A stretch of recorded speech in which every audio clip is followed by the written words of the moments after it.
Avant, Jennifer, c'était ça, mais aujourd'hui, c'est ça. Elle a fait quelques petites erreurs de parcours de fashion, mais aujourd'hui, son style a complètement changé. Elle est passée d'un style rock d'ado à un style plus élégant, avec toujours quelques touches de fun. Sa carrière, elle a vraiment été marquée par différents styles. On l'a découvert grâce à la Star Academy. Dans l'émission, elle s'affichait avec des styles qui suivaient la trend du moment. Des inspi des années 90-2000 avec des looks décontractés, jeans taille basse, top moulant très coloré et veste en cuir. Jennifer remporte la Star Academy et après sa victoire, sa carrière décolle. N'emporte rien, vraiment. Au soleil, m'exposer un peu plus au soleil.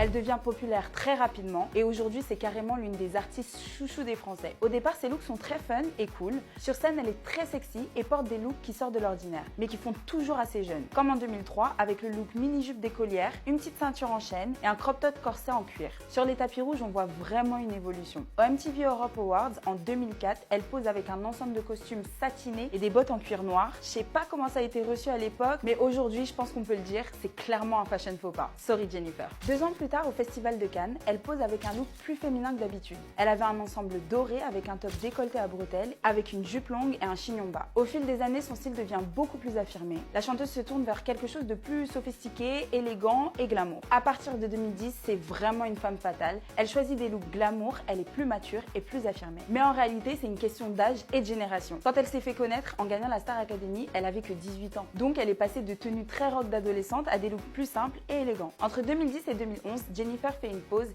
elle fait un comeback en force. Déjà, elle revient avec un nouvel album, Appelle-moi Jen, et une tournée. L'artiste est très remarquée par les critiques. À cette époque, son style plaît beaucoup.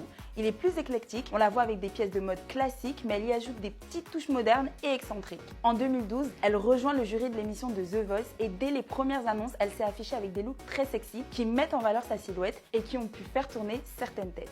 Pour son dernier album, intitulé Numéro 9, Jennifer a opté pour une DA très disco et on peut le voir directement sur la pochette de son album. On peut sentir cette influence dans les tenues qu'elle a choisies pour les concerts ou dans ceux qu'on a pu voir sur Instagram. Au programme, pantalon de pâte d'Ève scintillant, haut à franges et robe boule à facettes aux inspi Paco Rabanne. Aujourd'hui, Jennifer c'est un style rock avec des pantalons en cuir, des grosses bottes, mais c'est aussi des tenues pailletées, un peu disco et des couleurs très flashy. Son évolution vestimentaire, elle reflète clairement sa carrière et sa vie personnelle à travers son passage de jeune fille à femme qui s'assume. Et toi, t'en penses quoi de son style? Tu valides les petites influences disco ou c'est pas ton délire? Si t'as aimé l'épisode, n'hésite pas à t'abonner pour ne rater aucun décryptage mode.